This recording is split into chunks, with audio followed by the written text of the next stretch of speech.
It's not lost on us where we are today, what these brave young American sons did 80 years ago.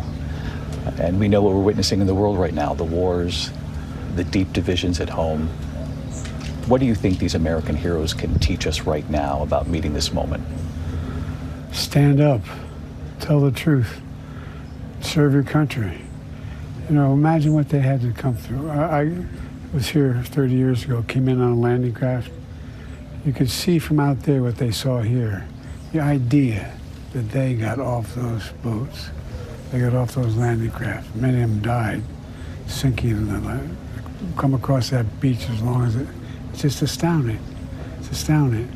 But what it says to me is how critical alliances are.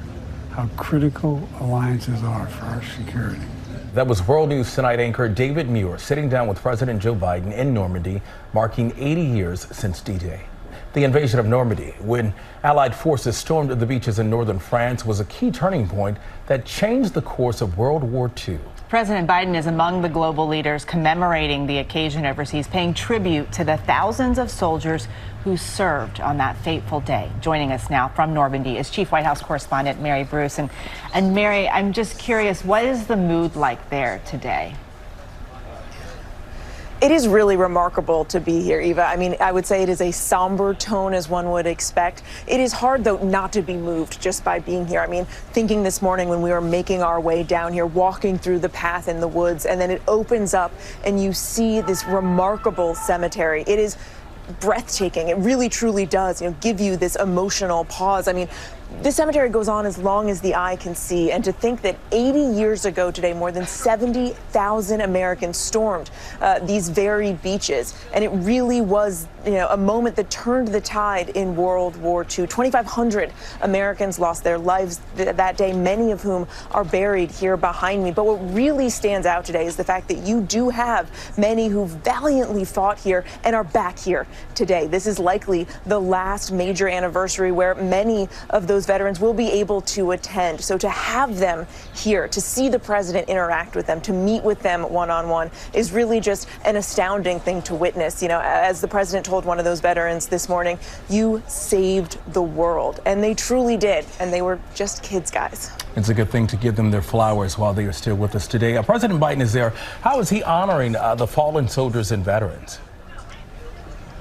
Well, of course, he is remembering the tremendous sacrifice that they gave to the country and to the world. And he really, in his remarks here, mentioned that they knew the risk. They knew that many of them were not going to make it through the day, that many of them were going to die on this remarkable mission, but that they felt that it was worth it. They knew that it was worth it because democracy was truly on the line. And the president really, considering the moment that we are in history, is urging everyone, not to forget that, especially as so many of the veterans likely, may not live much longer, not to let their sacrifices be forgotten, because the lessons of 80 years ago, he argues, still are very relevant and very important, especially right now with what the world is facing. Yeah, and we have to talk about what the world is facing right now. We're in this moment of great conflict across the world. How is President Biden addressing those conflicts?